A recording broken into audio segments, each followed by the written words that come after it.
Hey guys, welcome back to the channel, and today I have a treat for you, as you might have guessed from the title of this video.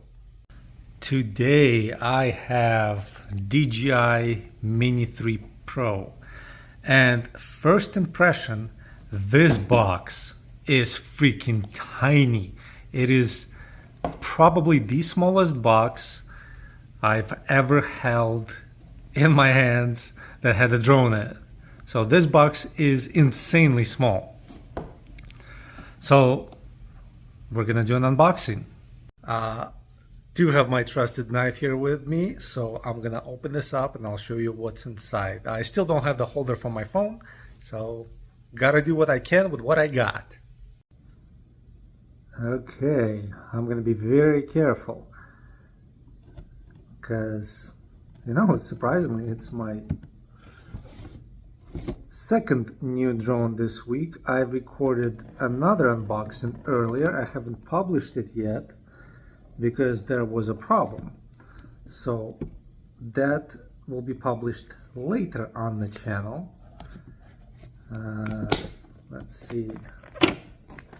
So take off all the plastic and we shall see what's inside.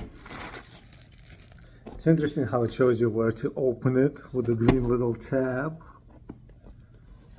Look, you pull this. Oh, it opens. Okay, let's see what's inside. Inside, as you can see, we have this Mini 3. And then if we remove this holder, we have the Mini 3 Pro remote.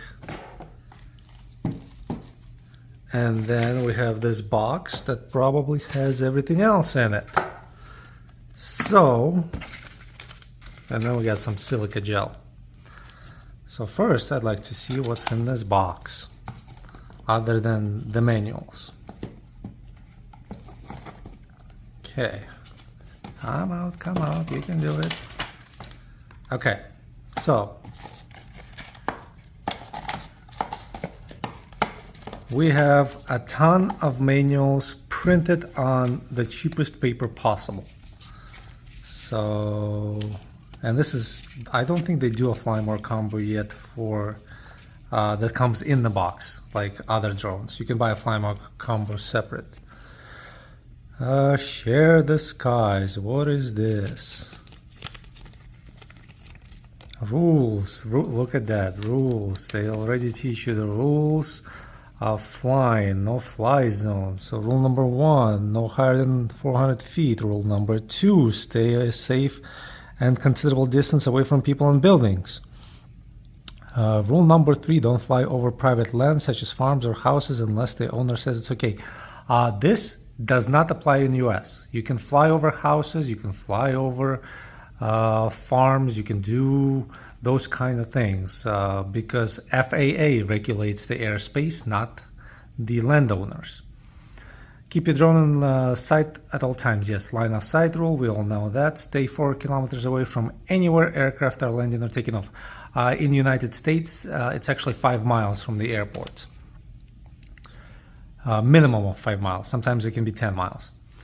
It's dangerous to fly drones anywhere other aircraft are operating. That is true. So be aware of no-fly zones. And right here it says NZ. I think that's Netherlands. That is very considerate of them to include this. I ordered this drone from Amazon. So another thing we have spare props. Always come in handy. We have a little screwdriver. And we have the charging cable, but as you can see, no charging block because this is USB-C, and most of you, if you have a smartphone, you should have a charging block from your smartphone. If you have Apple, tough luck, but actually new charging blocks do come out with new Apple charging blocks do come out with the USB-C plug-in, so that will work as well. So let's take these plastics off and take a look at the remote and take a look at the drone itself. Okay, so first let's take a look at the drone. It's a little bit different than what I expected and what I saw in other videos. My first complaint is no memory card anywhere in sight, and I hate buying memory cards. I think if you're buying a drone, especially if you're buying a package for close to $1,000 after tax, it should come with at least a 32 gigabyte memory card. Unfortunately, DJI does not see it the same way, which is very disappointing. That's definitely minus a star on any review. If I buy a brand new drone, it must come with a memory card that is compatible with that drone. I don't want to have to go to Amazon right now because I wasn't aware it didn't come with a memory card. So I don't want to, I expect it to come with a memory card. So I don't want to have to go to Amazon right now or a memory card where wait a couple days and then receive the memory card. I do have a couple spare ones laying around, so I'll probably use one of those. But yeah, must come with a memory card. I'm always minus a star if it doesn't come with a memory card. So let me remove all the stickers, let me unfold the drone, and then you'll get my first impressions about the weight and everything else. Okay, first impression. It does look much better than Mini 2 right out of the box. It looks more professional. I guess that's why the Pro. The size when it comes to the drone doesn't matter as much. What matters is the quality of video. Right here you can see it's really nice sized sensor. It has front sensors, it has rear sensors, and I guess it has bottom sensors. And this package, 249 grams, I'm actually impressed. So I can't wait to fly it. The main reason I purchased this drone is because I loved the portrait mode on my original Mavic Pro, and that is the only reason, honestly, the only reason I purchased this drone, because the camera can flip 90 degrees and shoot in portrait mode. If it did not do that, I would more than likely go with Autel Lite Plus or Autel Nano Plus. But because the camera can do that and DJI finally got something right, I decided to go with the Mini 3 Pro. So let's do the remote next. And this gimbal cover is actually not bad. They do have some aftermarket ones, but this one is not bad. So let's do the remote next and take a look at the remote.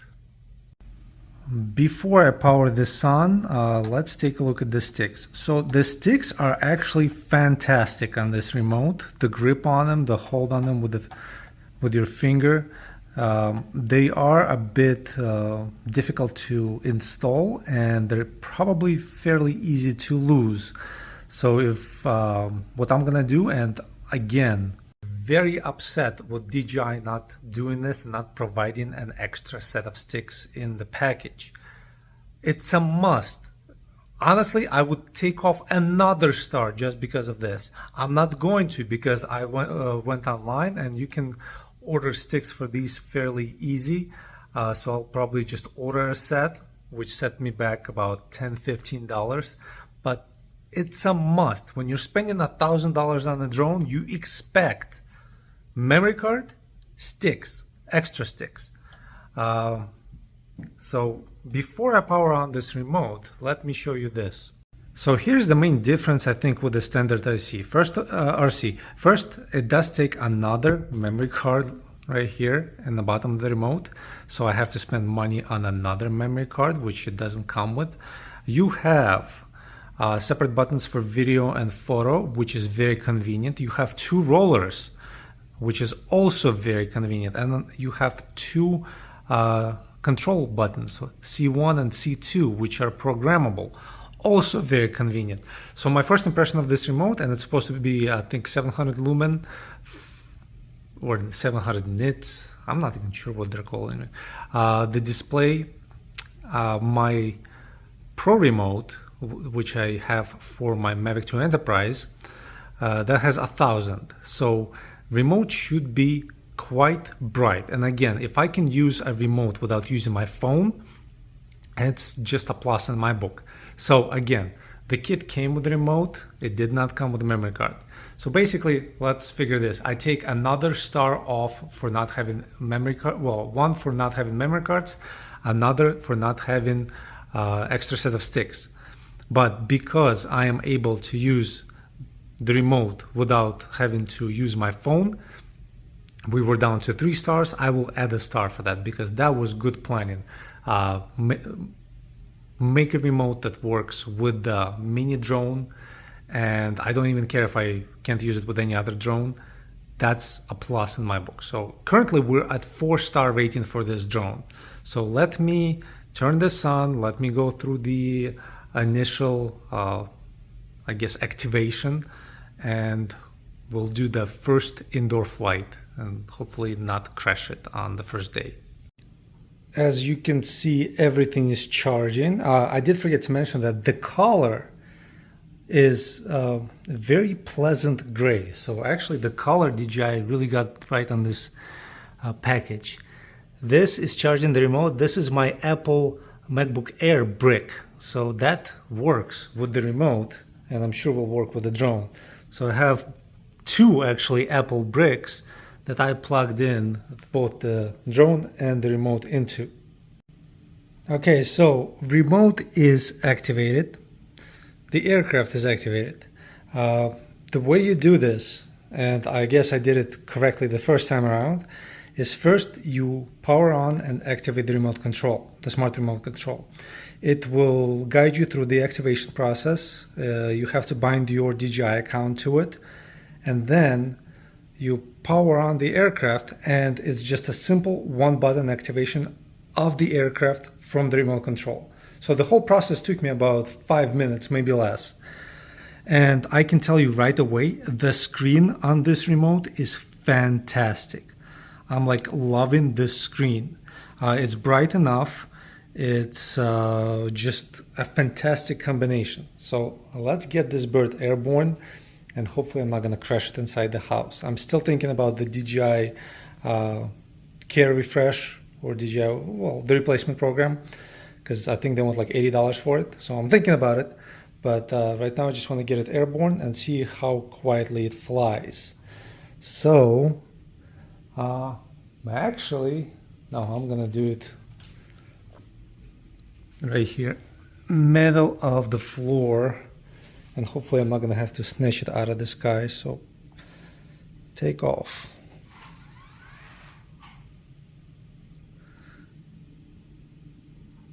What? So what happened? For some reason it didn't want to take off. Aircraft not connected. See, this is why we do this. Maybe because the remote is plugged in. So now aircraft is connected. This is green. That's very strange. There we go. Aircraft connected. Yeah.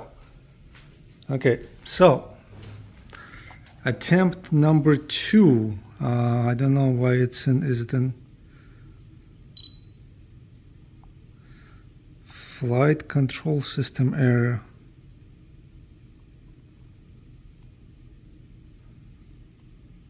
And what does that mean?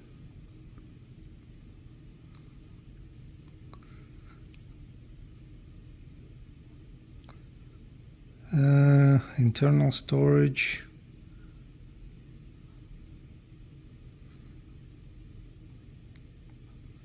Okay, let's power everything down and power on again and see what happens. Okay, the bird is airborne, and it is freaking quiet. It's holding its position really well. I actually love it. I mean, look at that. Let's see. Oh, that is so cool. Keeps trying to focus. But the picture on the remote, it's fantastic. Oh, I love this drone. Okay, I'm gonna actually bring it down.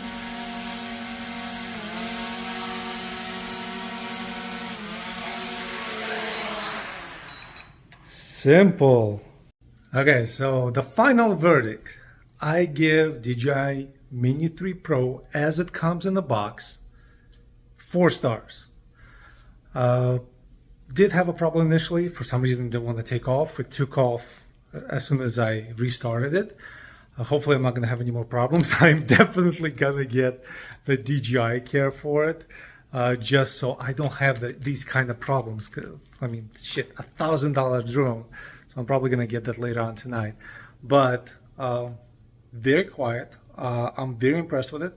Can't wait to go out, fly it, and can't wait to shoot with it. But ran into another problem. I don't have a carry case for it, and you definitely need a carry case for that small of a drone. So that's something I'm gonna look into in the near future. So thank you guys for watching. If you like drones, tech, and anything fun, make sure to subscribe to the channel, and I'll see you guys later.